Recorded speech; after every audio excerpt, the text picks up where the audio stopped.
Hey guys, it's Chris and Katrina with our Everyday Getaway. Welcome back to the channel.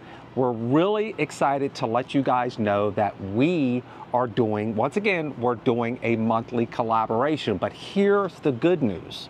What's that? We are now a permanent part of the monthly collaborations. That means every month we will collaborate with other channels and share with you a topic of discussion involving RV, life, and just things in general. It's pretty exciting. What are those channels?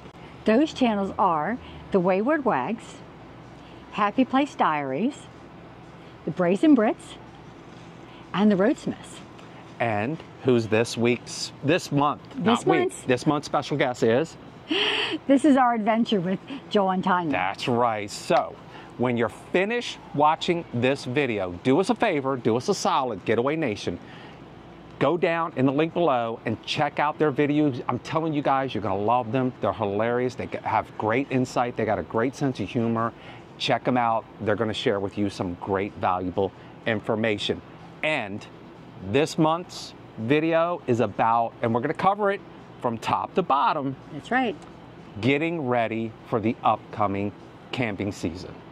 I love it. It's exciting. And if you guys are like me, when spring comes around, spring training, or not spring training, that's baseball. You get spring fever. That's what it is, spring fever. You get spring fever, you get excited, you're ready to get on the road. That camper, that RV has been stored away for months. If those of you in the cold weather, you're just dying, you're itching to get out. You need to make sure you're prepared, properly prepared, to hit the road and enjoy the RV lifestyle. I love it. Let's do it. Let's talk about it. Top to bottom. Now we're going to do that so that way you guys can remember this. It'll make it a little easier for you to remember what you need to do. So starting with the lifeline, I think it's the lifeline, the lifeblood, if you will, of the RV, and that is your roof. Start at the top and give it a good cleaning. Right. First. That's the first thing you need to do. Absolutely. And one of the good things about giving it a cleaning is that when you do that, that'll allow you to inspect the entire roof. Check the joints on your roof, the caulk joints, the joints around your vents, the joints around, maybe if you have like a sunroof that's over the shower area, gives you a good chance to inspect and check all those things out. If you have cracking, fraying, or something along those lines, you're going to want to seal it. And in some cases, you're going to want to remove the old sealant and put down new sealant. Now, you're going to use either Dicor or the manufactured recommended sealing. So you need to make sure you check out which one they prefer or they recommend. Right. Because there are differences depending on what rig you have and what roof you have. Right. When you're up on the roof, another thing you want to look into is your AC unit. Right. You need to make sure that is in working, proper condition. It's all cleaned out and good to go. I'll leave a link in the description down below to Joel and Tanya from This Is Our Adventure. They did a video on how to clean your AC units. It's really easy. Now, I understand some of you cannot get up on the roof. You're unable, but what you can do is you can get yourself a grandson, a son, a friend. They'll get up there and they can do it for you. You're gonna take that cover off. You're going to clean those foams. You're going to inspect it, check it out. I'm telling you, it is really simple project that anyone can do. Once you finish cleaning the unit up top, remember to go inside your RV and remove the vents and the filter. You need to change your filters just like you would in your sticks and bricks. Yeah, if you could change the filter, change it. If you just clean it, scrub it, take it down, get the dirt off, give it a good washing, put it back in there. And the standard rule is you usually clean your AC units, very simple, in the spring and the fall.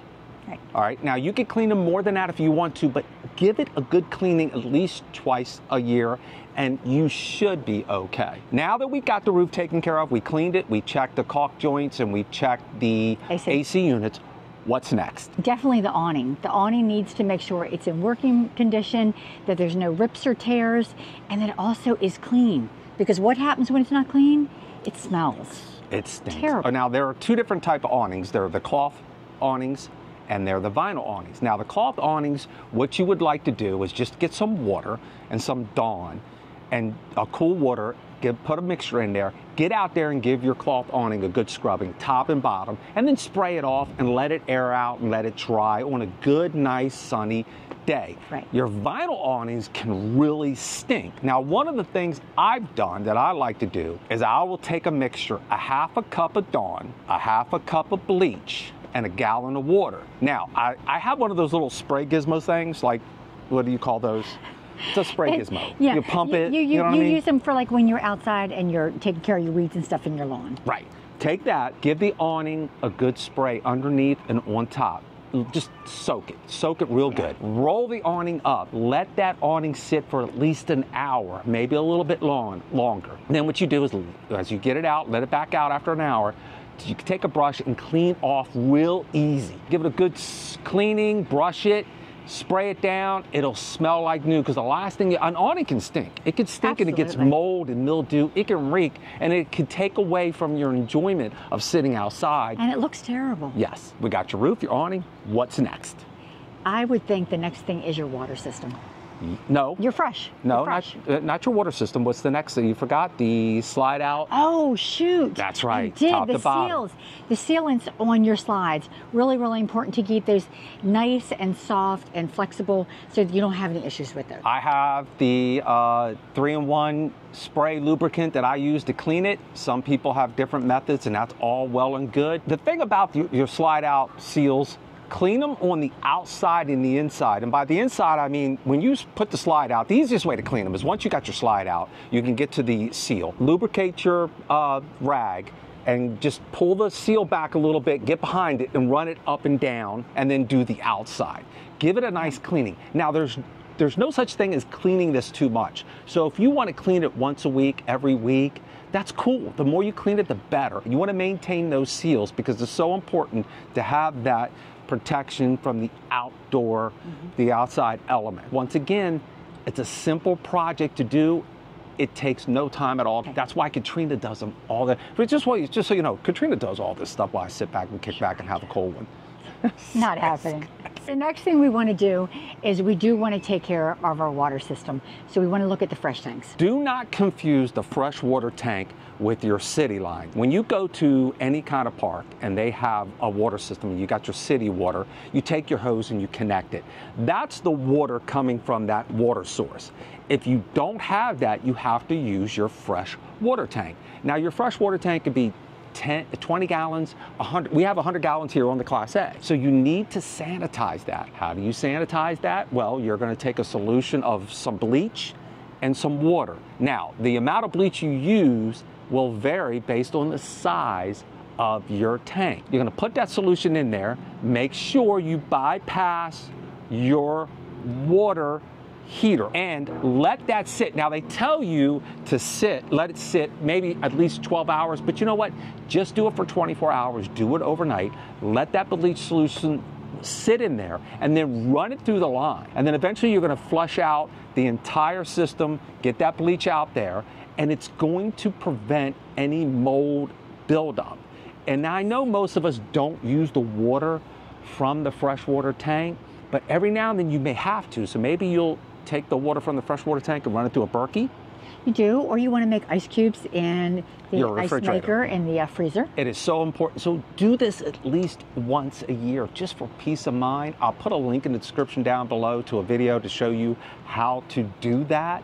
But it really is, once again, it's another one of those do-it-yourself projects. You guys would be surprised just how easy it is, and you don't have to freak out and go out and pay someone to do this for you. What's the last one? We're working our way down. We're getting down to the bottom. Very bottom. And that would be? The tires. That's our tires, right. To me, I know it's at the bottom, but to me, that's such a big deal. Because I don't want to be in a situation, especially where the front tire blows out. Yeah, you know, your tires are so important. Now, here's the thing. If you don't know this, your tires have a date stamp on them or a date on them. But what is that? There's a date on your tire, and it's usually the month and the year that your tire was made. Okay? Now, there are some people who will tell you it's about the miles. And then some people who will tell you about the date. So let's say you have a tire and you've got 30,000 miles on it, but you've accumulated those miles over 6, 7, 8 years. Or you're like, oh, it's only got 30,000 miles, it's still good. Well, there is a rule of thought that says it's more about the date. Once you get to 5 years, you need to really consider changing your tires, replacing your tires. If you're unsure, just take your rig, if you can, take it to a certified tire mechanic. Let them look at it and inspect it if it gives you peace of mind, because you want to check that tire for any frays or any cuts, any nicks. So if you don't think you can handle that, just take it to a certified tech and they'll let you know. Once again, that's not something we're going to get into. We're not going to debate the merits of age versus miles. That's something you need to check out, and really, quite frankly, we're not qualified to tell you whether you should go by the date or the miles. Also, you want a tire pressure management system. Now, give me a second, I'll be right back, because I forgot something. Hold the fort, Katrina. Keep them entertained, amused, tell a few jokes, something. I'll be right back. All right, I'm back. So here we have a tire pressure monitoring system. This is the one we've had for years. Is this Chris approved? Well, I've been very happy with it. They are not a sponsor of this video. No. Okay, we've been using this for years, long before we had a channel and we did all that good stuff. Gives you peace of mind. You hook this up, very easy. Once again, I'll put a link down below to a video showing you how to set this up. It's going to vary based on the rig you drive, so you want to check out which one is better suited for you. You got a little monitoring system inside to, you know, to tell you what's going on with your tires, and that way if you have an issue and a problem, you can simply pull over, take care of it. It gives you peace of mind. You want to be safe while you're driving down the road. How about that? Yes? You like that? It's awesome. Katrina installed this, just so you know. Katrina does everything. Like I said, I sit back and just enjoy the lifestyle, don't you? You handle it all, don't you? I do. She's I pretty amazing. much am. She's fantastic. I'm pretty much That's a mechanic. Right. Those are the things, some of the most important things. It's kind of basic and simple. There are other things you need to take into consideration when you're getting ready for the camping season. But Getaway Nation, we wanted to share these with you so that you guys can be prepared. And it's so exciting to get ready and have a great year, great camping season. You want to be prepared. You don't want to get caught out there and have any kind of issues. You know, something's always going to happen, but be prepared as much as you can. Yes. What is that saying? Proper preparation prevents piss poor performance. Wow. I got it. Last time I couldn't remember. I got it. I got it this time. We have one more to share with you. It's the most important recommendation we can give you when it comes to RV lifestyle. Okay. That's right. What is that? Be sure to sit back, have a nice chair, have some cocktails so you can hang out with your significant other, whoever they may be, that may be. I really don't care. As long as you're having a good time, you're hanging out with your family, you're hanging out with your friends, you're enjoying the environment. Enjoy this lifestyle. I thought you were going to say curl up with a good book out there by yourself in quiet time while your spouse is inside doing all the work. Well, I don't know about the book. I'll curl up with a good cocktail and you can go inside and do all the work. But enjoy this lifestyle. Be happy. Embrace it. Enjoy it. We love this. We love seeing you guys. We love meeting you guys. We just get a kick out of it. It really is a blessing. It is, absolutely. Remember to enjoy your time when you get to a campground, and be sure to say hi and all that good stuff, and make sure you have plenty of goodies on hand, because you never know when you're going to run across Chris and Katrina from Everyday Getaway, and we're going to want to hang out with you and break bread and have a cocktail. That's true. Is that good stuff? There you have it, guys. Our recommendations on what you need to get ready, what you need to do to get ready for camping season. The upcoming camping season, and it's going to be a blast. It's going to be a great year. Be sure to check out these channels down below. See this? As I said before, it's a beautiful thing. These are some great people providing you with some great, fun, informative, inspirational content. Be sure to check them out. Show them some love, Getaway Nation, because as we, the RVers, we're united, Getaway Nation, we all hang out together, we all stay together, we all support one another. It's a beautiful thing. It's about community. It's about love and respect and all those good things. That's right. Anything else you got, babe? No. Anything you want to add? I need to say, any day you can get away. Is a great day. You guys take care. Take care, guys. Bye. See ya.